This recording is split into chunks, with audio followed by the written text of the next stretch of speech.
Coucou, bonjour. Aujourd'hui on se retrouve pour une nouvelle vidéo. Je suis trop contente parce que ça fait super longtemps que j'ai pas filmé quelque chose. Mais là j'avais trop envie. Pourquoi? Bah vous avez vu le titre, j'ai fini l'Attaque des Titans. Pour ceux qui ne savent pas, l'Attaque des Titans c'est un manga qui est écrit par Hajime Isayama et qui a commencé en 2009 pour se finir au niveau de l'écrit, pas de l'animé, le 9 avril 2021, donc il n'y a pas si longtemps que ça. Je vais pas vous donner forcément mon avis dans cette vidéo. En vrai, je vais vous le donner, mais juste à la conclusion, mais parce que tout le monde s'en fout.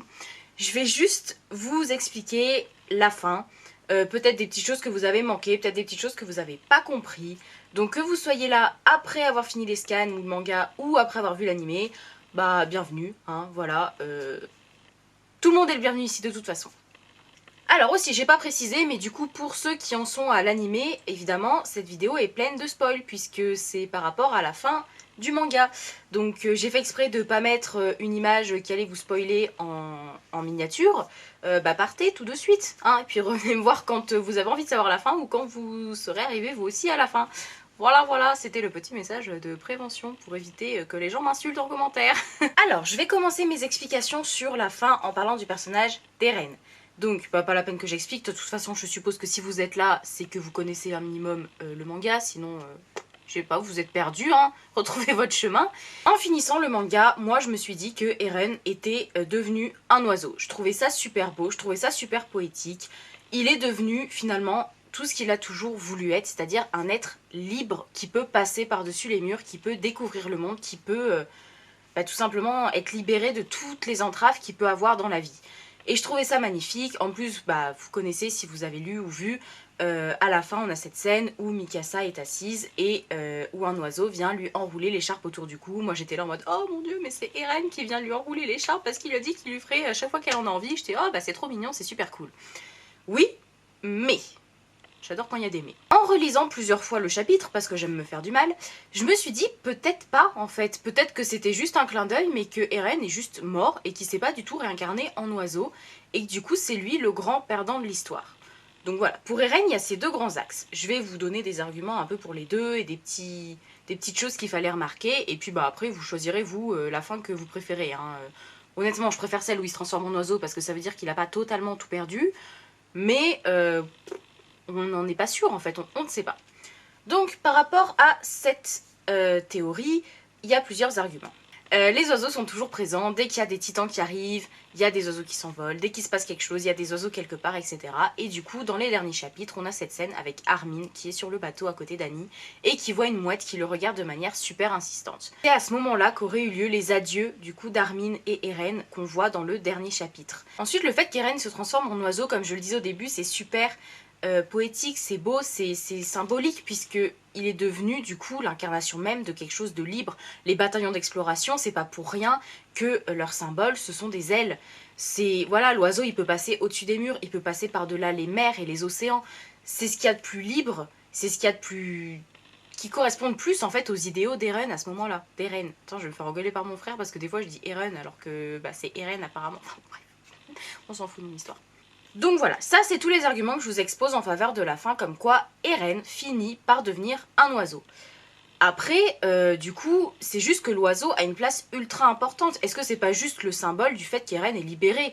Pas forcément réincarné en oiseau, juste libéré. Bon il est mort, mais au moins il est libre, il est plus dépendant de quoi que ce soit. Franchement, je sais pas. Je vais maintenant vous avancer les arguments comme quoi Eren est juste le grand perdant de l'histoire. Il a tout perdu. Et en plus de ça, il est mort, il ne s'est pas réincarné en oiseau. Comme vous pouvez vous en douter, du coup, cette théorie-là est beaucoup moins joyeuse. C'est juste l'histoire, du coup, d'Eren, qui toute sa vie a été le pantin de lui-même dans le futur sans s'en rendre compte, qui a dû subir toute son existence, tous les choix qu'il a fait, tous les malheurs qui lui sont arrivés, juste pour arriver à ce moment-là, où pour sauver ses amis et un maximum de personnes dans le monde et stopper cette guerre, il a dû lui-même sacrifier sa propre existence. C'est triste, oui, oui, je suis d'accord, c'est triste, j'ai rien d'autre à dire. On sait que grâce à son titan, il peut voyager dans le temps. On sait que le passé, le présent et le futur ne se présentent pas comme pour nous, c'est-à-dire sur une sorte de ligne avec d'un côté le passé, ici le présent et plus tard le futur. Tout se passe un peu en même temps et chaque choix dans n'importe quelle temporalité, entre guillemets, influe tous les autres. il aurait vu comment il devait finir. Il aurait su ce qu'il fallait faire pour stopper cette malédiction. Donc je reviendrai plus tard sur la malédiction d'Ymir parce que ça mérite d'être un point précis. Mais pour l'instant, donc voilà, il aurait su ce qu'il avait à faire et toute sa vie a été basée là-dessus. Il aurait laissé le titan de la première femme de son père dévorer sa propre mère. Donc il aurait lui-même laissé Berthold vivant à ce moment-là et laissé le titan dévorer sa mère parce qu'il y avait besoin que Berthold reste vivant jusqu'à ce que Armin devienne le colossal, etc. Enfin, vous connaissez quoi. Tout aurait été organisé depuis le début. Il n'aurait pas eu le choix, mais sans s'en rendre compte. C'est le lui, si vous voulez, de la fin, qui sait très bien qu'il n'a pas eu le choix, mais sur le moment, quand il vivait tous ces événements, il ne pouvait pas le savoir. Il les a juste vécus, il a juste souffert, il les a juste subis. Mais il y avait besoin de toute cette rage, de tout ça, pour arriver à ce point final. Ensuite, pour ceux qui seraient un peu réticents et qui détesteraient Eren, je le comprends, chacun fait ce qu'il veut, hein. Il a tué 80% de la population. Alors, oui, c'est énorme. Mais là, on est face à une sorte de cercle vicieux, si je peux dire ça comme ça. Je vais vous expliquer. Le souci, c'est que tant que des Eldiens se transformeront en titans, les gens auront peur et ça va créer la guerre. On le voit très bien, il y a plein d'œuvres qui le prouvent. La différence apporte à chaque fois la peur, le mépris et les guerres, puisque on ne connaît pas et donc ça nous effraie. Et pour empêcher que les Eldiens se transforment en titans, il faut briser la malédiction d'Ymir. C'est toujours pareil, j'y reviendrai plus précisément tout à l'heure. Et pour briser cette malédiction, il faut que Mikasa tue Eren. Mais pour qu'elle tue Eren, il faut bien qu'il ait fait quelque chose de grave, parce qu'elle ne va pas le tuer sans raison. Vous vous doutez bien, vous connaissez les sentiments de Mikasa pour Eren. Vous vous doutez bien qu'elle va pas se lever un matin et se dire « Tiens, je vais tuer la personne que j'aime le plus au monde et pour qui je me suis battue toutes ces années et que j'aurais jamais laissé mourir, en fait. » Et du coup, pour qu'elle puisse arriver à ce point-là, il faut bien qu'Eren fasse quelque chose d'assez grave. Et donc, l'extermination qui fait à la fin de toute cette population est le déclencheur qui fait comprendre à Mikasa qu'elle ne peut pas le laisser faire et qu'il faut qu'elle réagisse. Donc vous voyez, c'est bien un cercle vicieux en fait. Eren est obligé de faire ça pour casser la malédiction et pour que donc il y ait la paix. Alors oui, bon, certains vont dire il y avait peut-être d'autres moyens. Peut-être qu'il y avait d'autres moyens, mais en tout cas... j'attends vos théories. Je ne vois pas d'autres moyens. Mikasa aurait jamais tué Eren s'il n'avait pas été une aussi grande menace pour le monde entier. Et si elle l'avait pas tué, il y aurait eu des titans de nouveau, les Eldiens auraient continué, la malédiction se serait perpétuée encore et encore et encore, et on en serait toujours au même point. Et lui, Eren, il veut pas se sacrifier, il veut pas mourir, il veut... Alors oui, il veut la paix, mais... avoir à faire ce sacrifice-là, ça lui coûte beaucoup parce que lui aussi, il aimerait vivre aux côtés de Mikasa et on le voit dans cette scène où il le dit à Armin, il dit que il a peur, il veut pas mourir, il veut pas quitter celle qu'il aime, mais il est obligé. Encore une fois, il est esclave de sa propre existence, il n'a pas le choix, il doit le faire. Ensuite, pour ceux qui ont voyant cette scène-là, où Eren, Mikasa et Armin se battent gentiment autour d'une table, certains n'ont pas compris. Honnêtement, en voyant la scène, je me suis dit... Parce qu'à ce moment-là, je lisais pas encore les scans. Je me suis juste dit, mais qu'est-ce qu'il fait? Je me suis dit, il doit y avoir une raison, parce que pourquoi il leur tournerait le dos alors que quelques épisodes avant, il disait que c'était les personnes à qui il tenait le plus au monde. Il doit y avoir quelque chose. Et du coup, on l'apprend après coup. Il était obligé de faire ça. S'il n'avait pas rompu les liens aussi brusquement, aussi méchamment, il ne serait jamais... Enfin, Armin, Mikasa et toute leur bande, hein, ils ne seraient jamais allés le trouver pour le tuer et pour finir tout ça. Vous vous doutez bien qu'avec les pouvoirs de l'originel, de l'assaillant, enfin de tous ces titans-là qu'il a, il aurait pu les stopper directement, il aurait pu les faire mourir directement, mais il ne l'a pas fait.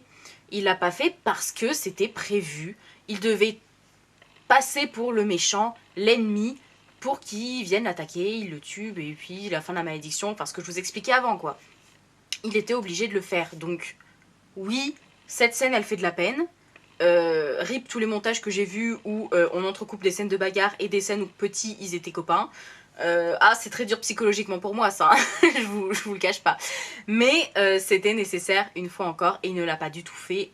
Enfin de son plein gré si, mais volontairement pour blesser. Enfin si aussi, mais c'était dans un but précis. Enfin bref.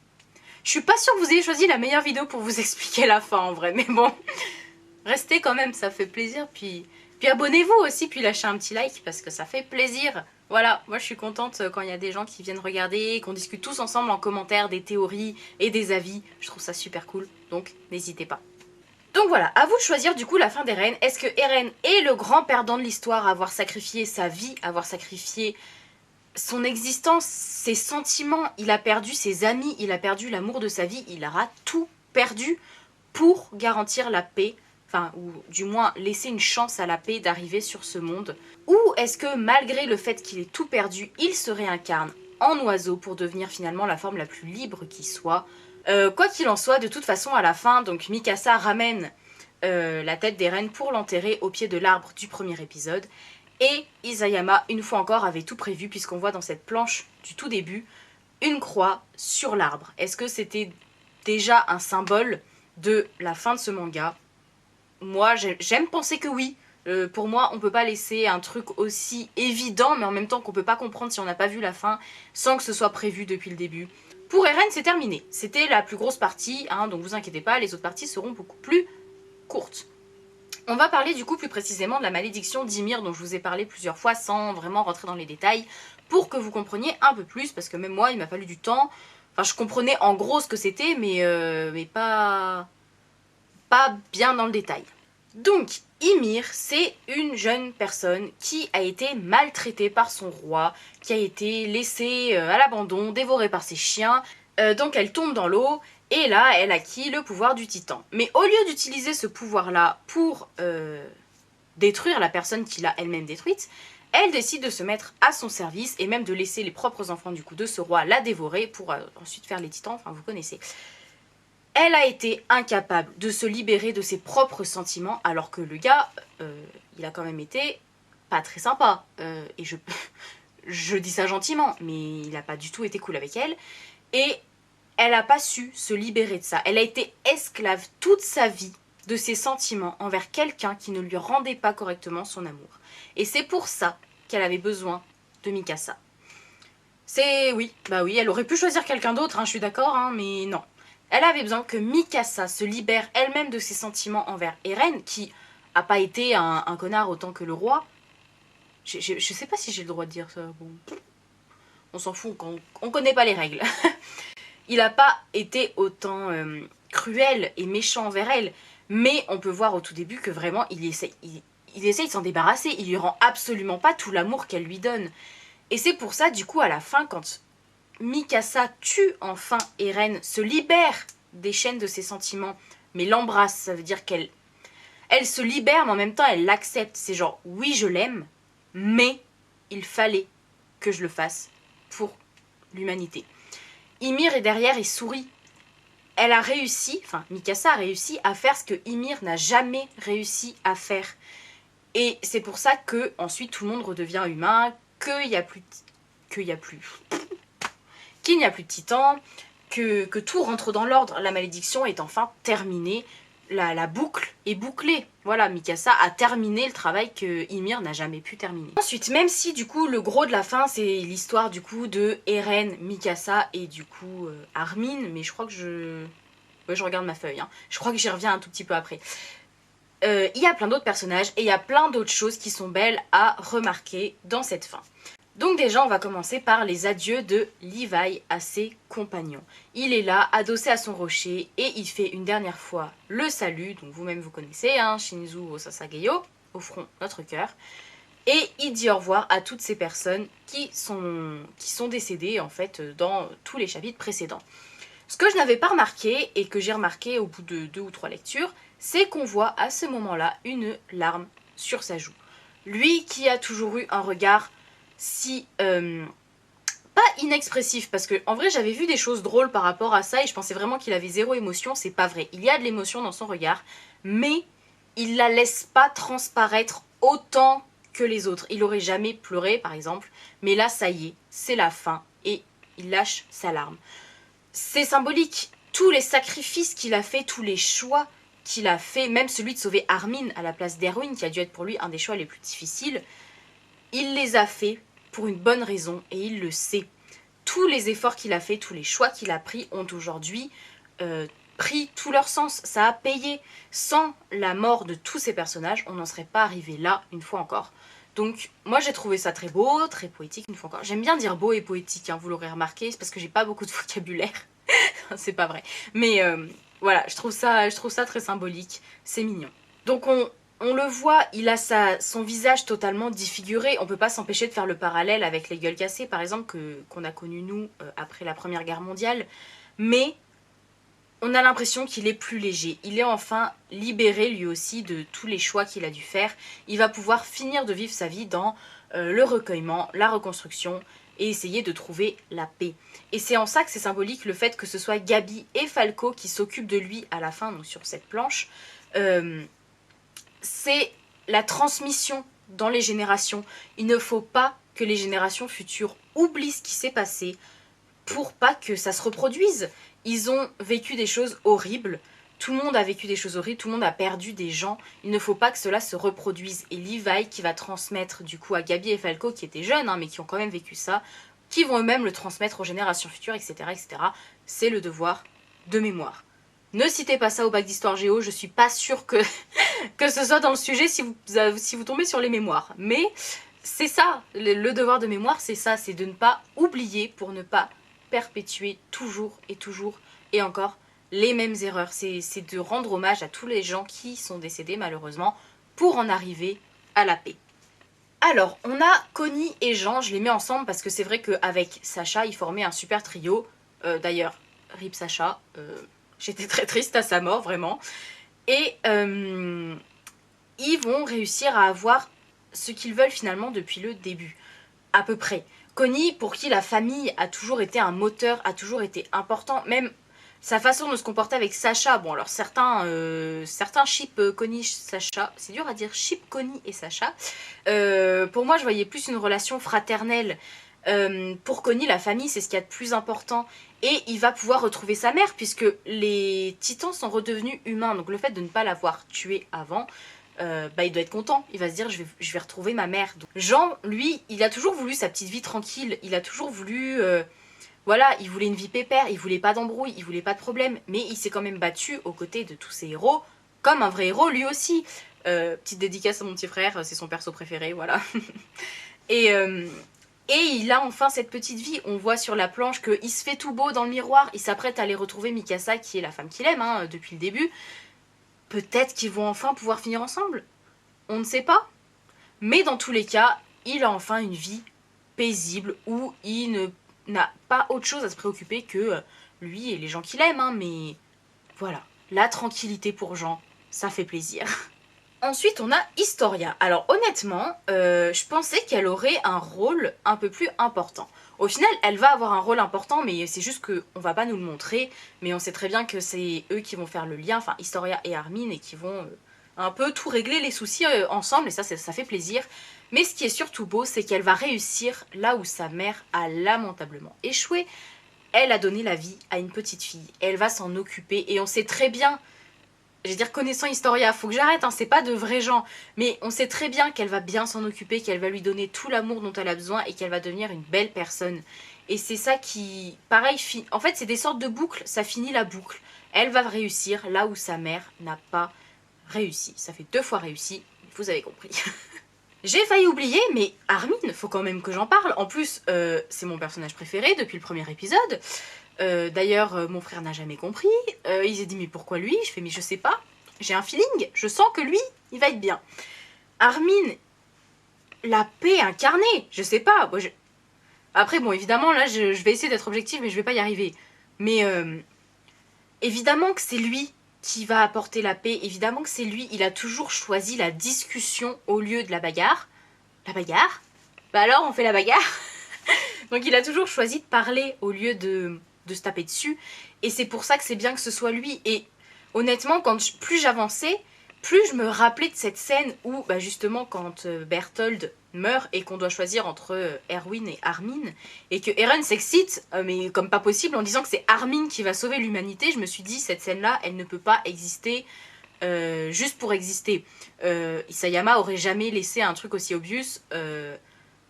servir à rien. Et c'est là que je me suis dit, je pense qu'il aura un rôle à jouer et que j'avais ce petit espoir de me dire, il va survivre jusqu'à la fin et c'est lui la clé, c'est lui qui va y arriver.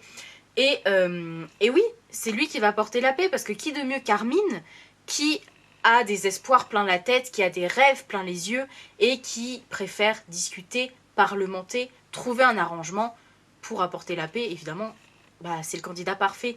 Et donc tant mieux, il finit aux côtés d'Annie, enfin aux côtés ou pas, hein, mais elle est à côté de lui sur l'image. Pour moi, ils sont ensemble, tout va bien, il n'y a pas de souci. Voilà, moi je chie pas 2000%.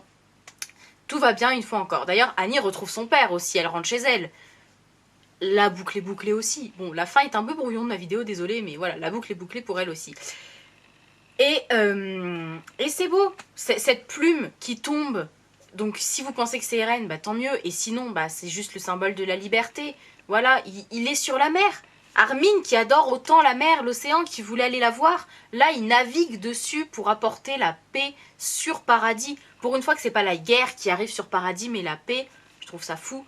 Donc vraiment, top, j'adore. Voilà, je crois que j'ai fait à peu près le tour. Bon, du coup, même si j'ai essayé de rester objectif, vous avez bien compris que pour moi, c'est une fin qui est top. Je dis pas qu'elle est parfaite, parce que rien n'est jamais parfait. Mais en tout cas, je trouve que à partir du moment où quand t'as commencé un truc en 2009 et que ça se tient et qu'il y a des similitudes tout au long du manga avec la fin, tu peux pas dire que c'est une mauvaise fin. Tu peux dire que tu l'as pas aimé, tu peux dire que t'aurais aimé que ce soit comme ça, ce que tu veux. Mais pour moi, c'est une belle fin parce qu'elle termine. Elle termine tout ce qu'on a vu. La morale est belle, les symboles sont forts. Et bah, c'est tout ce que je demande en fait. C'est tout ce que je demande pour une fin d'œuvre aussi géante que celle-là. Donc voilà, j'espère que vous avez aimé ma vidéo. Si c'est le cas, bah dites-le moi, laissez un petit like. Enfin, je vous ai déjà dit, abonnez-vous, tout ça, ça fait plaisir. Je vous dis pas quand est-ce que je ferai une nouvelle vidéo parce que franchement, j'en sais rien et que quand je fais des plannings, je ne m'y tiens pas. Mais voilà, j'espère vous retrouver très vite. Et en attendant, je finis cette vidéo en disant qu'une seule chose.